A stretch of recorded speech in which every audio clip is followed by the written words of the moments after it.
this is Nikki Lynette from Sugar Gamers, and I'm here at C2E2, and we have the fabulous, unbelievable, spectacular Michael Bianco here. How are you doing today? Why, thank you for such a wonderful introduction there. I don't know if I'm going to be able to live up to it. The tattoo is already living up to it. Oh, if you can, so sweet. If you can see the detailing on this thing, it will make total sense when you find out that this guy is actually very much inspired by comic books. Isn't that right? That's correct. I'm actually a professional comic book artist as well. I've had over 18 titles that have been published and sold in stores, the most recent of which was the Public Enemy comic, which was actually written by Chuck D of Public Enemy. And He's like a living legend right now. Oh, far from it, far from it. That's amazing. And so I hear that you've done some work on Stan Lee. Is this true? No, that's a little bit incorrect. We've done some conventions where we've raffled off original sketches that Stan has done as tattoos, and it's been really cool. We've got to hang out with the man, so to speak. That's really amazing. So you actually got to do a Stan Lee artwork piece. Is that what you're telling me right now? Most recently, I did a signature of his on a girl's arm in Orlando at MegaCon.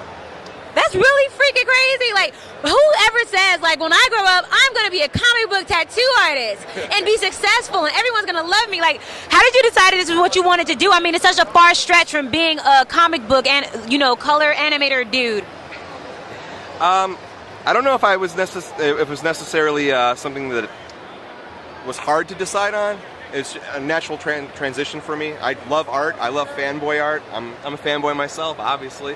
I love sci-fi. I love all that stuff. So this is an opportunity for me to be able to apply my trade in both fields. I get to talk about comics and do awesome tattoos that are comic related. So. And what's your favorite comic? My favorite comic? Wow, that's a tough question. That's like trying to pick my favorite child. I know, right? I know. can't do that. I don't want to leave anyone out. He just doesn't want to say it on camera because he's too plugged. That's what it is. All politics, I swear. So can somebody give me the story behind the piece you're working on right now? Because this is actually amazing. If you can get this on camera, like, this is an amazing piece, and the color on it is so detailed. Thank you. Actually, if you want to know about the inspiration, I would say that you should ask the individual who's asked for it. What's your name? Joe. Joe, this tattoo is amazing. You're going to, wake up in the morning like, this is the best decision I've made in my life. Oh, yeah. I grew up being a Godzilla fan. Always wanted a tattoo of Godzilla on me, so I known Mike for a few years, and I was like, if anybody's going to put it on my body, it's got to be Mike. And the way you're sitting there really calmly, Yeah. Not acting like a punk bitch like I would, is just amazing to me because I hear that the coloring is the hardest part. Not really. He's pretty gentle.